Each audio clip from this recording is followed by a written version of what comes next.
كنتم خير أمة أخرجت للناس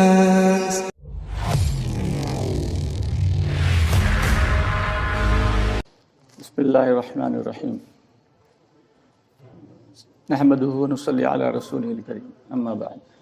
پیارے عزیز دوستو ساتھیو، اللہ رب العالمین کا بے حد شکر و احسان اور کرم ہے کہ اللہ تعالیٰ نے ہم سب کو ایک نہایت عظیم نعمت ایمان سے نوازا، اور اس کے بعد اللہ رب العالمین کا مزید کرم یہ ہوا کہ دین کی نسبت پہ بیٹھ کر یہاں پہ غور و فکر کی توفیق عطا فرمائی۔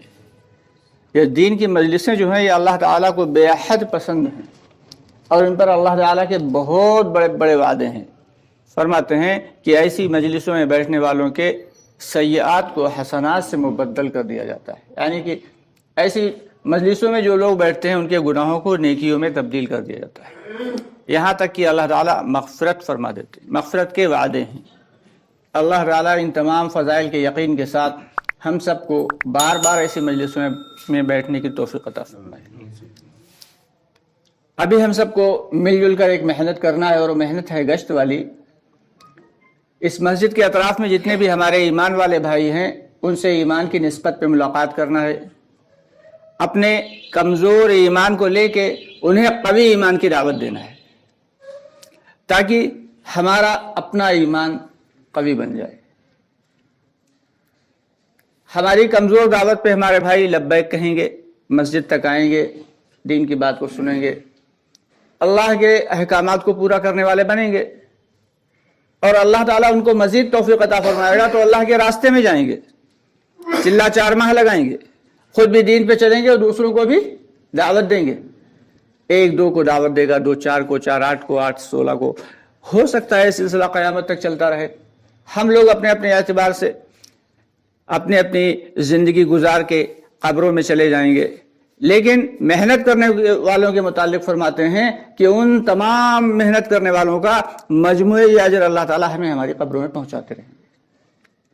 تو یہ اتنا اہم کام ہے دوستو، اور اس کے یہ مقصد کیا ہے؟ اس گشت کا مقصد یہ ہے کہ حضرت آدم علیہ نبینا علیہ السلام سے لے کے حضور پاک محمد مصطفیٰ صلی اللہ علیہ وسلم تک دنیا میں جتنے بھی انبیاء کرام آئے، ہر نبی کی یہ محنت تھی کہ کیسے اللہ کے بندوں کا تعلق اللہ سے جڑ جائے۔ ہر نبی کی یہی کوشش تھی۔ اس پر بڑے بڑے وعدے ہیں۔ قرآن پاک میں اللہ تعالیٰ کہیں پہ فرما رہے کنتم خیر امۃ اخرجت للناس، کہ تم بہترین امت ہو، تمہیں دوسروں کو فائدہ پہنچانے کے لیے نکالا گیا ہے۔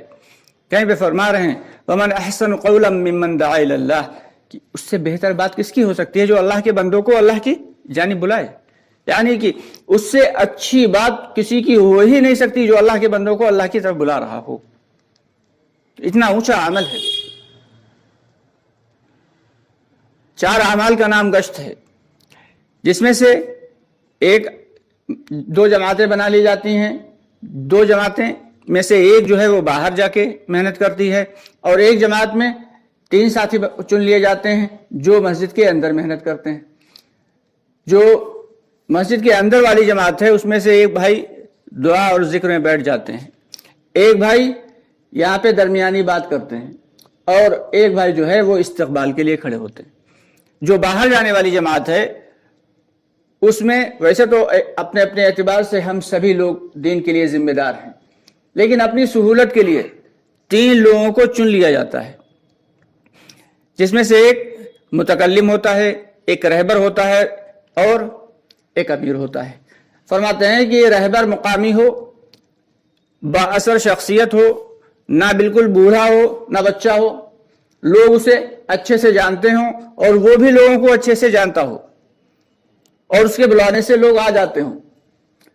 تو ایسے رہبر کے لیے متکلم ایک خاکہ تیار ہو گیا، اب اس میں جان تب پڑے گی۔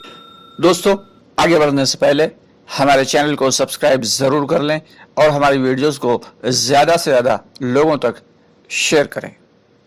جب گشت اصول اور آداب کے ساتھ ہوگا، حضرت مولانا الیاس رحمۃ اللہ علیہ فرمایا کرتے تھے کہ اگر اصول اور آداب کے ساتھ گشت ہوتا ہے تو بستی میں جو خیر صدیوں میں آنے والی ہوتی ہے وہ سالوں اور مہینوں میں آ جاتی ہے۔ اور فرماتے تھے اگر بے اصولی کے ساتھ گشت ہوگا تو اللہ ہم سب کی حفاظت فرمائے، پھر شر جو ہے، برائی ہے، وہ بھی اسی تیزی سے آئے گی۔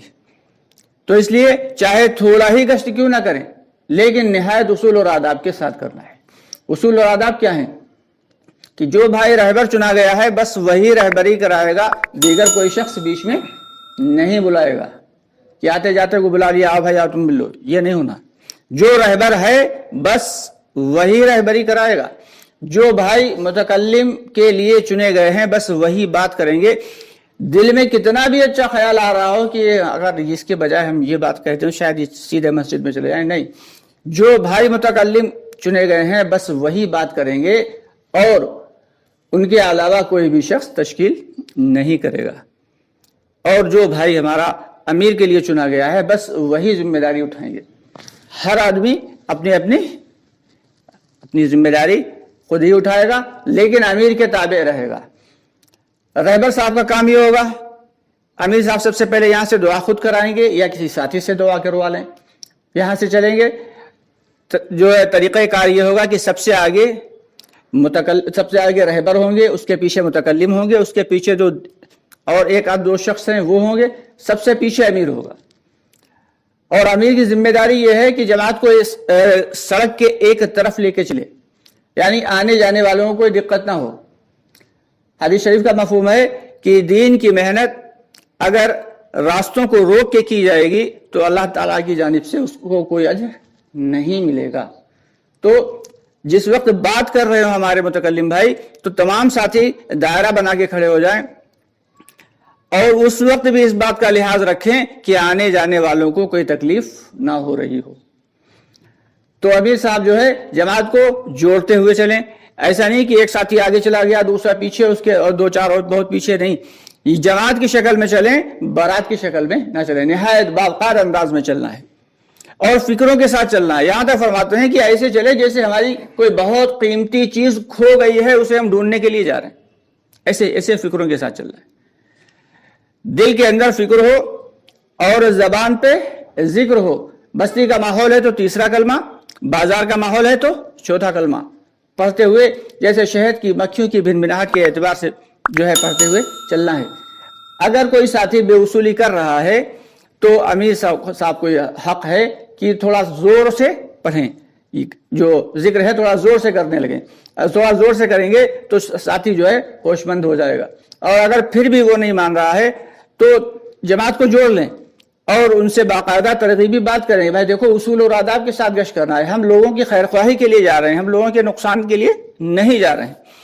ایک بار دو بار اگر بار بار یہی بے اصولی ہو رہی ہے تو ایسے گشت کے کرنے سے گشت کا نہ کرنا بہتر ہے۔ فرماتے ہیں کہ جماعت جو ہے واپس لے آئے گی۔ تو اس لیے بہت ہی احتیاط کے ساتھ جو ہے گشت کے عمل کو کرنا ہے۔ فرماتے ہیں الیاس رحمۃ اللہ فرمایا کرتے تھے کہ گشت والا عمل دعوت والے کام کی ریڑھ کی ہڈی ہے، دعوت والے کام کی ریڑھ کی ہڈی ہے۔ یہ اگر مضبوط ہوگا تو دعوت کی محنت مضبوط ہوگی، اور اگر یہی نہیں مضبوط ہے تو صبح سے شام تک ہم لوگوں پہ محنت کر رہے ہوں لیکن اس کا کوئی فائدہ نہیں ہوگا۔ جب رہبر صاحب کسی کو بلائیں گے تو ایک بار آواز دیں یا جو ہے گھنٹی بیل بجا دیں یا کنڈا کھٹکا دیں، بھائی ایک بار میں آ جائے، دو بار میں، ورنہ تین بار، تھوڑے تھوڑے وقفے کے ساتھ کریں۔ بلکہ یہاں تک فرماتے ہیں کہ ایک بار بلانے کے بعد دوسری بار میں جو بلانا ہے تو اس بیچ میں 2 رکعت نفل پڑھ لے، اتنا وقفہ رکھیں۔ اب چونکہ وقت کم ہوتا ہے تو اتنا وقفہ تو نہیں رکھا جا سکتا، تو یہ ہے کہ تھوڑی سی دیر کے بعد بلا لیا، پھر تیسری آواز پر بھی اگر کوئی نہیں آ رہا ہے تو پھر اب اس گھر کو چھوڑ دیں، اب اگلے گھر کی طرف چلے جائیں۔ اور اگر بازار میں گشت ہو رہا ہے اور کوئی شخص اپنی گدی سے نہیں اٹھ رہا ہے اور سڑک پہ آنے جانے والے لوگ یا وہ شخص جو چلا جا رہا ہے اس کے ساتھ کوئی مستورات ہے، ایسے لوگوں پہ گشت نہیں ہوگا۔ گشت جو ہے بات اسی سے کی جائے گی، یا تو گھر پہ ہوگا یا دکان پہ ہوگا، اور جو دکان پر بھی جو اپنی گدی سے نہیں اٹھ رہا ہے پھر اس سے کوئی بات نہ کریں۔ اگر معذور ہے تو ایک الگ بات ہے۔ تو یہ تمام اصول و آداب ہے۔ اصول و آداب تو بہت سے ہیں، اب یہ ہے کہ دھیرے دھیرے ہم سب کو سیکھنا ہے اور سیکھ کے کرنا ہے اور کرتے کرتے سیکھنا ہے۔ نظروں کی حفاظت کے ساتھ گشت کرنا ہے۔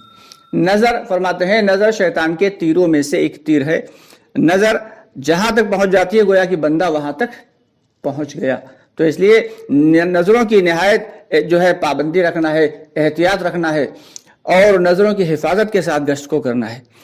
تو اس طریقے سے جب ہم اس گشت والے عمل کو کریں گے، جب گشت مکمل ہو جائے گا تو ہمارے رہبر صاحب کہہ دیں گے بھائی گشت جو ہے مکمل ہو گیا۔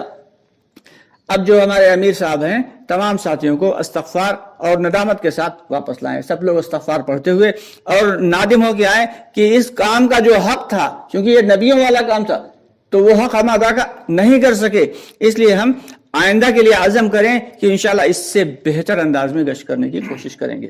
اس طریقے سے ندامت کے ساتھ استغفار پڑھتے ہوئے واپس تشریف لائیں۔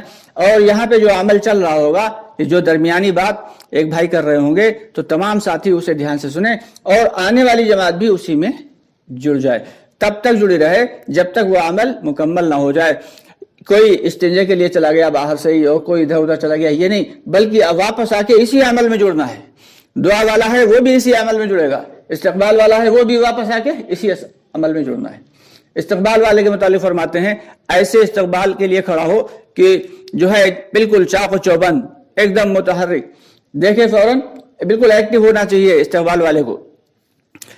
کوئی بھی شخص آئے، یہ نہیں کہ جس کو جماعت کے ساتھی نے بھیجا ہے اسی سے مصافحت کے لیے آئے، نہیں، کوئی بھی آئے مسجد میں جو بھی داخل ہو اس سے بہت پیار محبت کے ساتھ، چاہے وہ پانی پینے آیا ہو، چاہے وہ نماز پڑھنے آیا ہو، اس سے بھی پیار محبت سے جو ہے مصافحہ کریں۔